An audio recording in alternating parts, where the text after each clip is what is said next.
L'homme a été mis à l'épreuve sous différentes conditions dès le commencement.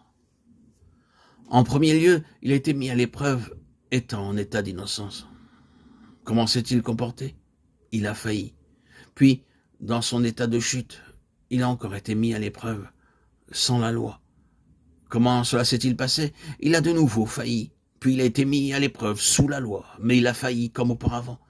L'homme a failli sous chaque régime où il s'est trouvé. Il a été mis à l'épreuve par Dieu dans différents états et positions et a complètement failli.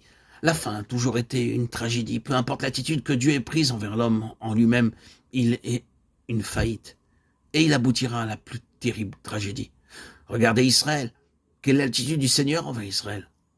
Combien la façon dont Dieu traite Israël est merveilleuse.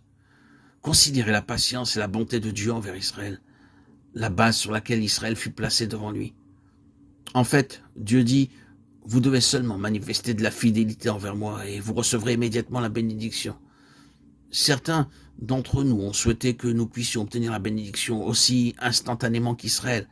Quand ils étaient fidèles au Seigneur, ils furent les sujets d'un tel soin spécial. Mais ils faillirent. Leurs conditions et leurs traitements sont présentés de manière figurée par le figuier inutile qui ne porta aucun fruit, malgré des années de soins. La justice réclamait qu'il soit coupé sans délai, mais cependant, une chance supplémentaire est accordée. Creusons tout autour et mettons-y du fumier encore cette année. Manifestons de la bienveillance durant une autre année. Mais c'est juste une grosse faillite. Ainsi, l'homme, mis à l'épreuve dans différentes conditions et en contact avec la volonté bienfaisante de Dieu, est néanmoins une faillite. Judas rassemble tous les aspects de l'homme, celui pour qui tout ce que Dieu a est accessible, l'homme qui est mis en contact avec la volonté bonne et parfaite de Dieu, et qui est cependant en lui-même la plus terrible faillite.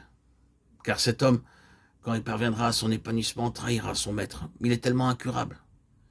Bien que les grâces de Dieu lui soient accordées, l'homme en lui-même aboutira à cet état. C'est une fin terrible.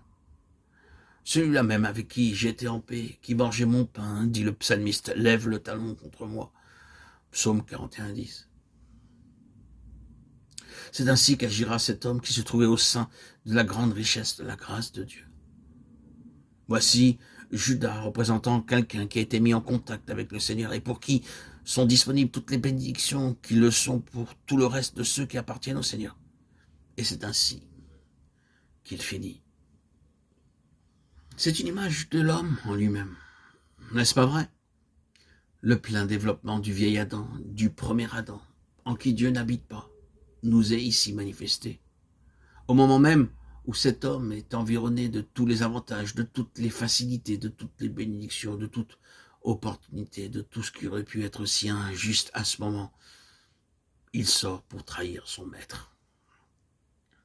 Il faisait nuit, Jean 13, 30. Il y a en cela une très grande signification.